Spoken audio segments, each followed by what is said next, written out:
Hi friends, வணக்கம். இன்றைக்கி நம்ம டுடே ஈஸியாக குட் டே சேனலில் என்ன பார்க்க போகிறோம் அப்படின்னா, நிறைய பேர் கேட்டுகிட்டே இருந்தீங்க எப்போ ரிசல்ட்டுன்னு வந்தாச்சு. லோயர் எக்ஸாமுக்கு தமிழ்நாடு February 2025 நம்ம எழுதணும் இல்லையா, அதற்கான ரிசல்ட் வந்து பப்ளிஷ் பண்ணியாச்சு.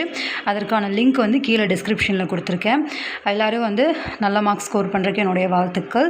தயவுசெய்து ரிசல்ட்டை பார்த்துட்டாவது இனியாவது தயவுசெய்து படிக்க ஆரம்பிங்க. இது வரைக்கும் ரிசல்ட் வந்தால் தான் படிப்பேன்னு சொல்லி நிறைய பேர் இருந்தீங்க. இனிமேலாவது வந்து தயவுசெய்து படிக்க ஆரம்பிச்சுக்கோங்க. இருக்கிற டைமை நல்லா யூஸ் பண்ணி, நிறைய லீவ் டைம்லாம் இருக்கு இல்லையா, ஸோ தயவுசெய்து நல்லா யூஸ் பண்ணி நல்லா படிங்க. எல்லா லெசனுமே நம்மளுடைய today is a good day அதில் வந்து எல்லா லெசனுமே ப்ளேலிஸ்ட்டில் தனித்தனியான வீடியோஸ் எல்லாமே ஆல்ரெடி அப்லோடடாக இருக்குது. எல்லாமே உங்களுக்கு யூஸ்ஃபுல்லாக இருக்கும். யூஸ்ஃபுல்லாக இருந்தது அப்படின்னு நினச்சிங்கன்னா தயவுசெய்து like, comment, share and subscribe பண்ணி நம்ம சேனலை சப்போர்ட் பண்ணுங்கள். அண்ட் தென் வந்து ரிசல்ட் பார்த்துட்டு எல்லோருமே பாஸ் ஆகிட்டிங்களா என்ன அப்படின்றத வந்து எனக்கு கமெண்ட்டில் தெரியப்படுத்துங்க. உங்கள் எல்லோருக்குமே ஆல் தி பெஸ்ட். ரிசல்ட்டை பாருங்கள்.